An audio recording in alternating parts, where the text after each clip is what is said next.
नमस्कार, मी गीतांजली केकरे group of media channel मध्ये आपलं सहर्ष स्वागत करते। पाहूयात आजची एक महत्त्वाची बातमी। नैतिक शिक्षणामुळे मुलांचा सर्वांगीण विकास होईल। भगवान भाई चारित्र्य घडवणे, असत्याकडून सत्याकडे वाटचाल करणे, बंधनातून मुक्तीकडे वाटचाल करणे हा शिक्षणाचा मूळ उद्देश आहे।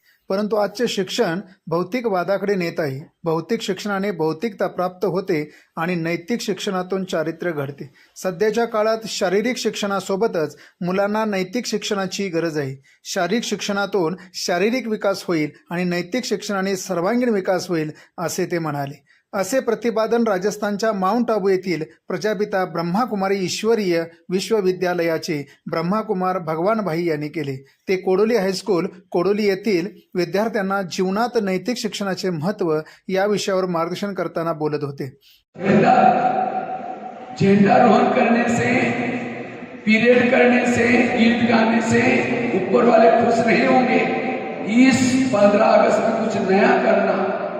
कौन सा? क्योंकि हमारे पूर्वजों ने प्राणों की बलिदान करके ये देश को हमारे हवाले किया,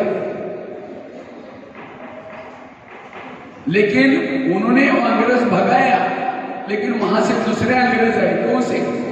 ये फेसबुक, व्हाट्सएप, यूट्यूब, गुस्सा करना, मारना, लड़ना, जब तक इसको नहीं। केवळ नैतिक शिक्षण माणसाला माणूस बनवते, कारण नैतिक गुणांच्या बळावरच माणूस आदरणीय बनतो। संपूर्ण जगात धन, सुख आणि समृद्धीचा पाया नैतिकतेच्या म्हणजे चांगल्या चारित्र्यावर उभा आहे।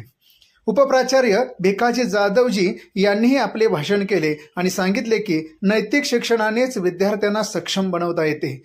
मूल्य आहे त्यांनी सांगितलेल्या 6-7 कथा आहेत। त्या कथा फक्त कथा म्हणून ऐकायच्या नसून तर या कथेतून त्यांनी केलेलं अनमोल असणारं मार्गदर्शन आहे। एका कथेमधून एक मूल्य आपल्यामध्ये पोहोचवण्याचा त्यांनी प्रयत्न केलेला आहे। आज ही आपल्याला लागलेली एक समाजाला कलंक आहे, मग तो या ठिकाणी मोबाईलचा असेल, टीव्हीवर अश्लील असणारी चित्रे या ठिकाणी पाहणे असतील, तर त्याच्यापासून आजचा असणारा समाज, आजचा असणारा बालक। स्थानिक ब्रह्माकुमारी यांच्या प्रभारी BK श्यामा यांनी सांगितले की जोपर्यंत जीवनात अध्यात्म येत नाही तोपर्यंत जीवनात नैतिकता येत नाही असे सांगताना त्या म्हणाले की परमात्म्याला जाणणे आणि त्यांचे स्मरण करणे हेच अध्यात्म आहे, ज्याला राजयोग म्हणतात। कार्यक्रमाची सुरुवात स्वागताने झाली आणि शेवटी BK भगवान भाईजी यांनी मनाची एकाग्रता वाढवण्यासाठी राजयोग ध्यान देखील केले। कार्यक्रमाला ज्येष्ठ शिक्षक दत्ता पाटील, लक्ष्मण पाटील सर, सुतार सर उपस्थित होते। वारणानगरहून Rajendra Patil. Group of media चॅनलला लाईक करा, सबस्क्राईब करा आणि शेअर करा।